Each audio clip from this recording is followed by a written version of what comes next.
നമ്മുടെ ജീവിതത്തിൽ ഇവർ രണ്ടുപേര് ഏറ്റവും കൂടുതൽ കുസൃതി ആരായിരുന്നു ചെറുപ്പത്തില്? കുസൃതിയിൽ ആരായിരുന്നു?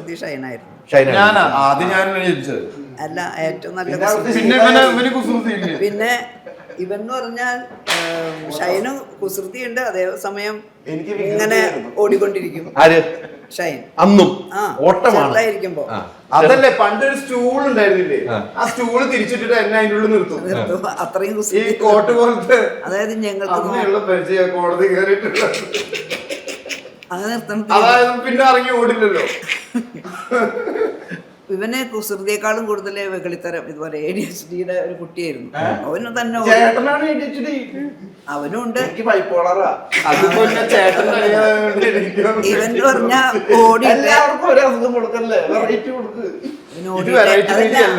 കുസൃതി തരങ്ങൾ അവന് കൂടുതലുണ്ടായിരുന്നില്ല. ഇവൻ തന്നെ ഓടിയിട്ട് എവിടെയെങ്കിലും പോയി വീഴും.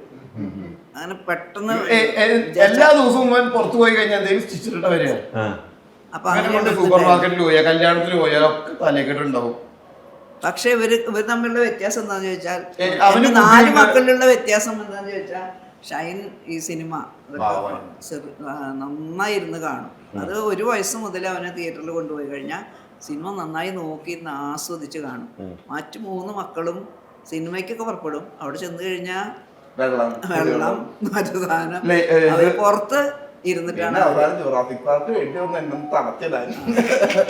നന്നായി വരയ്ക്കും, രണ്ടുപേരും നന്നായി വരയ്ക്കും.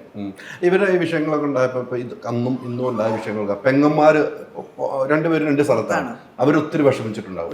മമ്മിയായിട്ടായിരിക്കും സംസാരിക്കുക കൂടുതൽ, കാരണം മമ്മിയായിട്ട് ഭയങ്കര സങ്കടവും കരച്ചിലൊക്കെ തന്നെയായിരുന്നു. ഇവര് തമ്മിൽ ഭയങ്കര അന്തർധാരയാണ്. പ്രഥമ ദൃഷ്ടിയാൽ അകൽച്ചയിലാണെങ്കിലും അന്തർധാര സജീവമാണ്. നമുക്കതൊന്നുമില്ലേ. പ്രഥമ ദൃഷ്ടി എന്ന് പറഞ്ഞാൽ പെൺകുട്ടികളും അമ്മമാരും തമ്മിലുള്ള ഒരു കെമിസ്ട്രി വേറൊരു കെമിസ്ട്രി. 100%. നമ്മൾ ശരിക്കും ഇപ്പൊ ഭൂമി അവസാനിക്കുന്ന അവരെ വഴക്കുണ്ട. കുറച്ചേരം കഴിഞ്ഞാൽ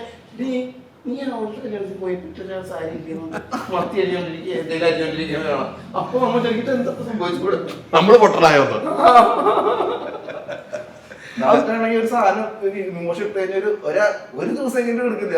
നമ്മള് വഴക്കുണ്ടായ പിന്നെ മമ്മീനായിട്ട് ഡാഡിനായിട്ട് സംസാരിക്കാൻ സമയം എടുക്കും. ഡാഡിനായിട്ട് അങ്ങനെയല്ല, മമ്മീനായിട്ട്. പക്ഷെ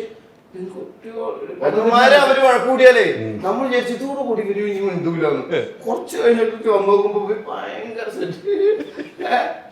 അതെങ്ങനെയാ? അതെനിക്ക് ഇപ്പോഴും പിടികിട്ടില്ല. നിങ്ങളുടെ വീട്ടിലെങ്ങനെയാണ്? അങ്ങനെ തന്നെ എല്ലാരും അങ്ങനെയാണ്. പെട്ടെന്ന് അടുക്കുവര് അവർ പെട്ടെന്ന് വഴക്കാണെങ്കിൽ ഭയങ്കര വഴക്കം.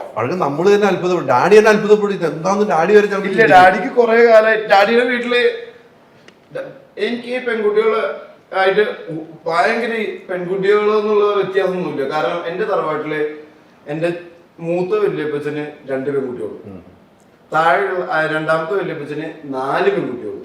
അതിന്റെ ഇടയിൽ 2 ആൺകുട്ടികളുണ്ട് അവർക്ക്. പക്ഷെ ഇവരുടെ ഇടയിൽ ഞാനായിരുന്നു കുഞ്ഞ്, ഏറ്റവും താഴെ ഈ പെൺകുട്ടികളോടൊക്കെ. അപ്പൊ ഞാൻ ഇവരായിട്ട് ഭയങ്കര കമ്പനിയാണ് പെൺകുട്ടികളായിട്ട്.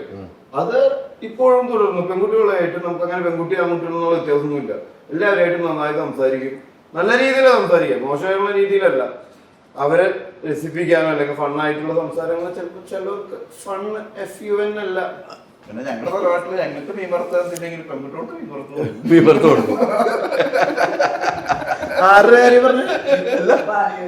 പാലിവരെ നമുക്ക് മീൻ വറുത്തതിൽ പെൺപിള്ളേർക്ക് മീൻ വറുത്ത് കൊടുക്കും. മീൻ വറുത്തതോ? മീൻ വറുത്തത് കൊടുക്കും. അയ്യോ, അതിന് വീണ്ടും വേണ്ട. പെൺകുട്ടികൾക്ക് മീൻ വറുത്ത് കൊടുക്കാത്തവർ മുഖത്ത് കുരു ഉണ്ടാവും പറഞ്ഞത് അതിന് എതിരായിട്ട് പറയുന്നതാണ്. വലിയ വ്യത്യാസം എനിക്ക് തോന്നിയിട്ടില്ല. അവിടെ പെൺകുട്ടികൾ അല്ല, പെൺകുട്ടികളായിട്ട് സംസാരിക്കാൻ